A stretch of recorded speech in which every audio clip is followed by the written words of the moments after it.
Hello everyone, welcome back to my channel. This is Seema Saini. I hope you all are good. So students, today we will discuss a new chapter from class 10, first light book, that is chapter number 10, the sermon at Banaras. Okay. So first of all, we'll discuss about the main characters of this chapter, then introduction and detailed summary. Okay. So let's start with the main character. First character, Gautam Buddha. His real name was Siddhartha Gautama. Okay. Gautam Buddha का real name Siddhartha Gautam था. He was the son of a king in northern India. अब वो northern India में king के son थे. Okay. Second character Kisa Gautami, a woman whose son had died and she was in deep grief. Kisa Gautami एक woman थी जिनका सन की डेथ हो चुकी थी और वो बहुत ज़्यादा डीप ग्रीफ में थी, बहुत ज़्यादा दुख में थी. Okay. Introduction of this chapter. The sermon at Banaras throws light upon early life of Lord Buddha, who was originally born as a prince in the royal family. sermon at Banaras Gautam Buddha की early life को बताती है, जो कि ओरिजिनली एक royal family में as a prince उनका वर्थ हुआ था. Okay. On being expose to the suffering of the world which he was earlier shielded from, he left his priesthood and went in search of salvation, just thus leaving all the worldly pleasure behind. Okay. जब उनको worldly suffering के बारे में पता चला, इससे पहले उनको शील्डेड रखा गया था पैलेस के अंदर, उनको बाहर की सफरिंग के बारे में पता नहीं था, लेकिन जैसे ही उनको पता चला वो अपना घर छोड़ के साल्वेशन की सर्च में चले जाते हैं. Okay. Upon attaining spiritual awakening he gave his first sermon in the city of Benares, hereby making a lady named Kisa Gautami realize that men are mortal and a wise person should not grieve at what he want to happen, for it only enhances pain and suffering. Okay. और उन्होंने first sermon city Banaras में दिया था और उन्होंने कीसा गौतमी को बताया था, उनको रियलाइज करवाया था कि जो मैन की लाइफ होती है, ओके, जो ह्यूमन बींग्स की लाइफ होती है वो मॉर्टल होती है, नश्वर होती है. ठीक है. हम आते हैं और जाते हैं. और उन्होंने ये भी बताया था, उनको रियलाइज करवाया था कि जो 22 पर्सन होते हैं वो कभी भी ग्रीवेंस नहीं करते हैं, वो कभी भी शोक नहीं बनाते हैं, दुख नहीं बनाते हैं.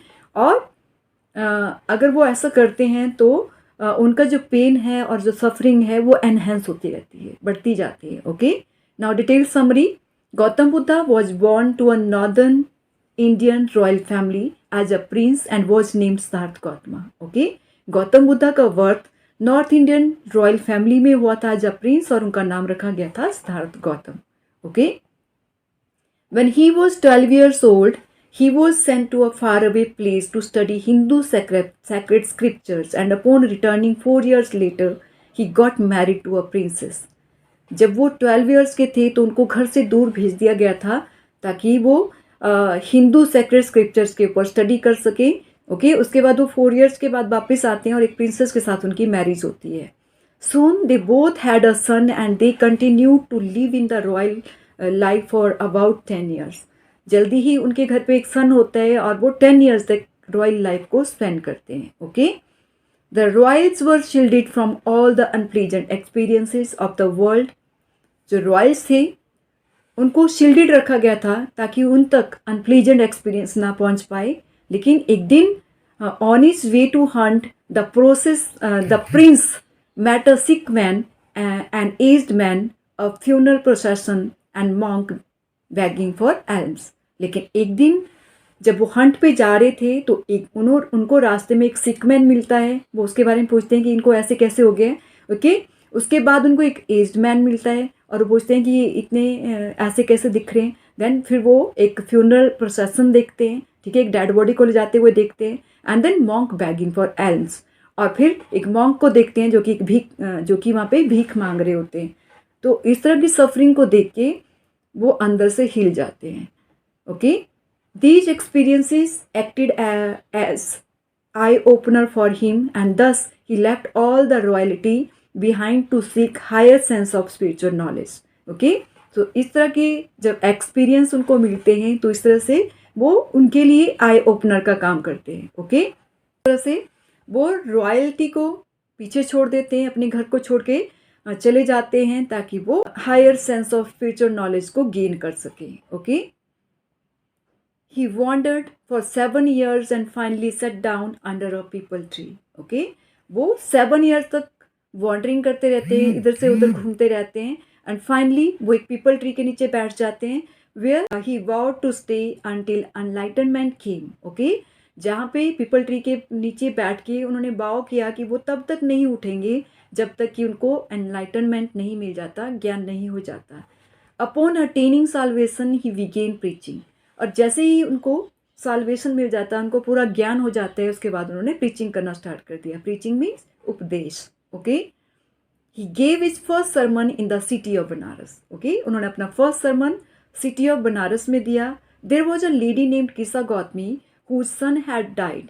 जहाँ पे एक लेडी थी किसा गौतमी नाम से, जिसके सन की डेथ हो चुकी थी.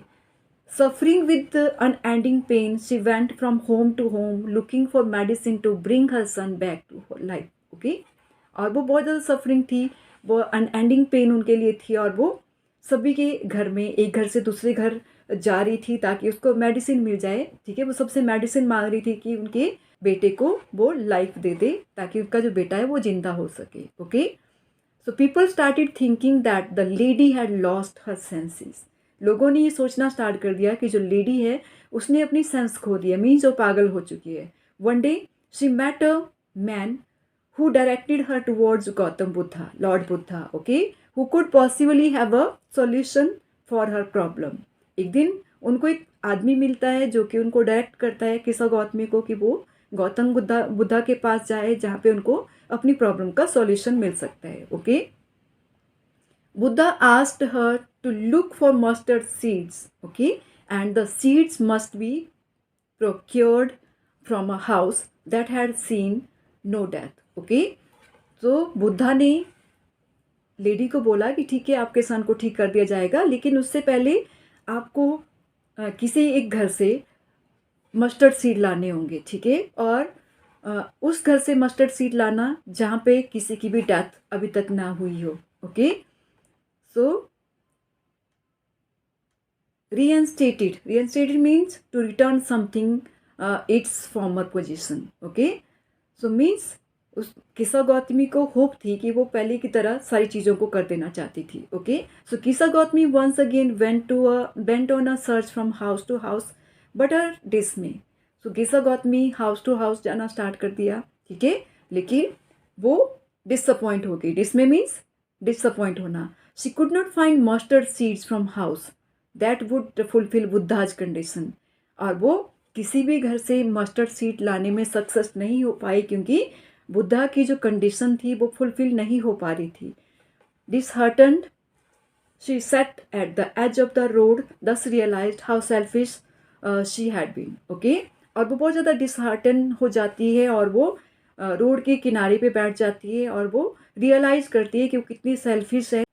The Buddha said the life of mortal in the world is troubled and grief and combined with pain. So Buddha ने बताया कि जो लाइफ है वो मॉर्टल है. ठीक है, और इस वर्ल्ड में हमें सिर्फ ट्रबल मिलता है. ठीक है, और पेन मिलती है. For there is not any means by which those that have been born can avoid dying. कि ऐसा कोई नहीं है जो कि पैदा हुआ है, जिसका बर्थ हुआ है और वो अपनी डेथ को अवॉइड कर सके. After reaching old age there is death. और उन्होंने बताया कि जब आप ओल्ड एज में पहुंच जाते हो तो वहाँ पे डेथ हो जाती है. Of such a nature are living beings. और नेचर में भी ऐसा ही होता है. उन्होंने एक ट्री का एग्जाम्पल दिया कि जो फ्रूट्स होते हैं जब वो पक जाते हैं तो वो गिर जाते हैं. Okay, as ripe fruits are early in danger of falling. ठीक है, जैसे कि राइप फ्रूट होते हैं तो उनको डेंजर हो जाता है कि वो अब गिर जाएंगे. सो mortals when born are always in danger of life. So यहाँ पे गौतम बुद्धा किसा गौतमी को बताते हैं कि अर्थ पे भी ऐसे ही होता है, हमें डेंजर रहता है डेथ के लिए. ठीक है, as all earthen vessels made by the potter end in being broken so is the life of mortals. ठीक है, जिस तरह से उन्होंने एग्जाम्पल दिया, जिस तरह से एक पॉटर होता है वो अपने वेसल बनाता है मिट्टी से. ठीक है, और गिरने के कारण वो टूट जाते हैं. ठीक है, उनको एक दिन टूटना ही होता है. उस तरह से ह्यूमन लाइफ भी होती है. Both young and adult, both those who are fools and those who are wise. ठीक है, और वो बताते हैं जो यंग है या फिर जो एडल्ट है, जो फूल है या फिर वाइज है, in fall the power of death. ठीक है, एक ना एक दिन उनको पावर ऑफ डेथ में जाना पड़ेगा. All are subjected to death. और इस सभी का बर्थ हुआ है कि एक दिन उनको डेथ भी होगी. Okay. She became conscious to the fact that men were mortal and no one could escape from the cycle of life. और यहाँ पे किसा गौतमी को कॉन्शियस हो जाती है वो, ठीक है, और उनको समझ आ जाता है कि जो मैन है उनकी लाइफ मॉर्टल है, ठीक है, और कोई भी इस लाइफ साइकिल से बच नहीं सकता है, कोई भी इससे भाग नहीं सकता है. तो मीन्स डेथ तो आने ही आने है. This was exactly what Buddha wanted her to understand. Okay. और इसी से ही एग्जैक्टली किसा गौतमी को बुद्धा ने ये नॉलेज दिया ताकि वो समझ सके. According to Lord Buddha, feelings of grief and sorrow only increase man's pain and suffering, thus deteriorating his health. Okay. So Buddha के अकॉर्डिंग जो फीलिंग्स होती हैं वो जो ग्रीफ की फीलिंग होती है, ठीक है, और जो सॉरो होता है वो हमारे एक मैन की पेन को इंक्रीज करता रहता है, उनकी सफरिंग इंक्रीज होती रहती है और वो डिटेरियोरेटिंग कंडीशन में पहुंच जाते हैं. उनकी जो हेल्थ है वो डिटेरियोरेट हो जाती है, बहुत ज़्यादा बदतर हालत उनकी हो जाती है. Okay. Therefore a wise person fully aware about nature's functioning must not grieve of something bound to happen and only then he can be happy and blessed. Okay. और यहाँ पे वो एग्जाम्पल देते हैं देयरफॉर कि एक वाइज आदमी जो कि फुली अवेयर होता है नेचर की फंक्शनिंग से, ठीक है, वो कभी भी ग्रीव नहीं करता, कभी भी दुखी नहीं होता है, ठीक है, at something bound to happen and only then he can be happy and blessed. और जब वो इन चीज़ों से ऊपर उठ जाता है तो वो हैप्पी रहता है और हमेशा ब्लेस्ड रहता है. Okay. That's all for today. I hope you all have understood. See you soon in my next video. Till